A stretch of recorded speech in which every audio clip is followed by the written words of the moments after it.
ஆண்டவரும் இரட்சகருமாயிருக்கிற இயேசு கிறிஸ்துவின் நாமத்திலே நான் உங்களை வாழ்த்துகிறேன்.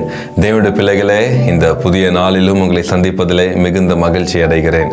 கர்த்தர் ஒவ்வொரு நாளும் நம்மை அதிசயமாய் வழிநடத்தி வருகிற தேவனாயிருக்கிறார்.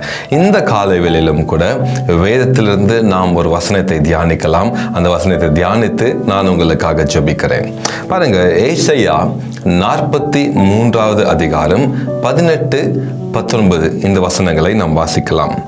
முந்தினவைகளை நினைக்க வேண்டாம், பூர்வமானவைகளை சிந்திக்க வேண்டாம். இதோ நான் புதிய காரியத்தை செய்கிறேன், இப்பொழுதே அது தோன்றும், நீங்கள் அதை அறியீர்களாம். நான் வனாந்திரத்திலே வழியையும் அவாந்திரத்திலே ஆறுகளையும் உண்டாக்குவேன். ஹல்லேலூயா. கர்த்தர் சொல்லுகிறார், இதோ நான் ஒரு புதிய காரியத்தை செய்ய போகிறேன் என்று. இந்த புதிய வருஷத்துல கர்த்தர் புதிய காரியத்தை உங்களுக்கு செய்ய இருக்கிறார். ஆமென். எத்தனை பேர் சந்தோஷமா இருக்கீங்க? எஸ், எப்பொழுதுமே புதுசு என்றாலே ஒரு சந்தோஷம்தான், அதிலே ஒரு திருப்தி தான். அப்போ நம்முடைய வாழ்க்கையிலும் புதுசா ஏதாவது ஒரு காரியம் நடக்குமானால் அதிலே நிச்சயமாய் ஒரு சந்தோஷம் இருக்கும். ஆம் தேவனுடைய பிள்ளைகளே, கர்த்தர் சொல்லுகிறார், இதோ நான் ஒரு புதிய காரியத்தை உன்னுடைய வாழ்க்கையிலே செய்ய போகிறேன் என்று. ஒருவேளை பாருங்க, அநேகருடைய வாழ்க்கையில அநேக பழைய காரியங்களின் நிமித்தம் சமாதானத்தை அவர்கள் இழந்து போயிருக்கலாம். தேவனோடு கூட ஒரு சரியான ஒரு உறவு இல்லாமல் போயிருக்கலாம்.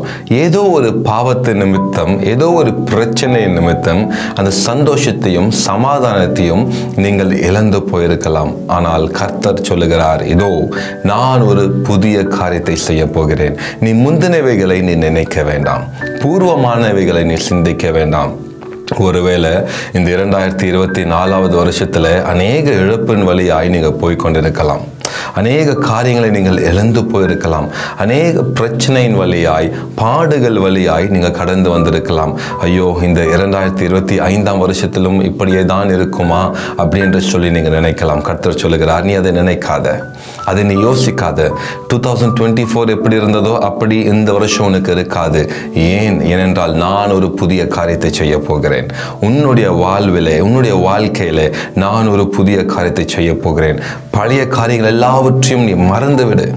இனி அது உன் கண் முன்னாடி நிறுத்தாதே, இனி அதை நீ நினைக்காதே. ஏனென்றால் இப்பொழுது நான் செய்ய போகிற ஒரு காரியம் இதுவரை நீ காணாத ஒரு காரியமாய் அது இருக்க போகிறது என்று கர்த்தர் சொல்லுகிறார். தேவனுடைய பிள்ளைகளே, நீங்க இன்றைக்கு ஒரு வேளை சொல்லலாம், நான் ஒரு பயங்கரமான ஒரு பாவி, என்னுடைய வாழ்க்கையில் அநேக பாவங்களை செய்திருக்கிறேன், என்னிடத்துல நிம்மதி இல்லை, சமாதானம் இல்லை என்று நீங்க சொல்லலாம். தேவனுடைய பிள்ளைகளே, கர்த்தர் சொல்லுகிறார், I am going to give you a new start. ஒரு புதிய ஆரம்பத்தை நான் உனக்கு தரப்போகிறேன். I'm going to forgive all the past sins in your life. I'm going to give you a new start. இனி உன்னுடைய துவக்கம் ஒரு புதிய துவக்கமாக இருக்க போகிறது. இனி பழைய பாவங்களை நினைத்து நீ கவலைப்பட வேண்டாம், நீ அதை நினைத்து நீ வருத்தப்பட வேண்டாம். நானும் ஒரு புதிய துவக்கத்தை தரேன். இனி நீ ஒரு புதிய மனுஷனாய் நீ வாழ போகிறாய் என்று. ஆம் தேவனுடைய பிள்ளைகளே, forget about all the things which happened in the past, because God is going to do something new in your life. தேவனுடைய பிள்ளைகளே, கர்த்தர் சொல்லுகிறார், புதிய காரியம் உங்களுடைய வாழ்க்கையில இந்த நாளிலிருந்து ஒரு புது சந்தோஷம் உங்களுடைய குடும்பத்தில் வரப்போகிறது. இந்த நாளிலிருந்து ஒரு புதிய சமாதானம் உங்கள் குடும்பத்தில் வரப்போகிறது. இந்த நாளிலிருந்து ஒரு புதிய துவக்கம் உங்களுடைய குடும்பத்தில் வரப்போகிறது. ஆம் தேவனுடைய பிள்ளைகளே, God is going to do something new in your life. நாம் ஜெபிக்கலாமா?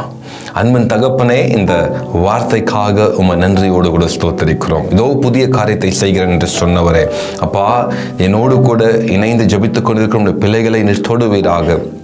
என்னென்ன காரியத்தில் அவர்கள் அப்பா போராடி கொண்டிருக்காங்களோ அந்த காரியத்திலிருந்து ஒரு ஜெயத்தை அவர்களுக்கு நீர் தந்து, ஒரு புதிய துவக்கத்தை அவர்களுக்கு தந்து நீர் நடத்துவீராக.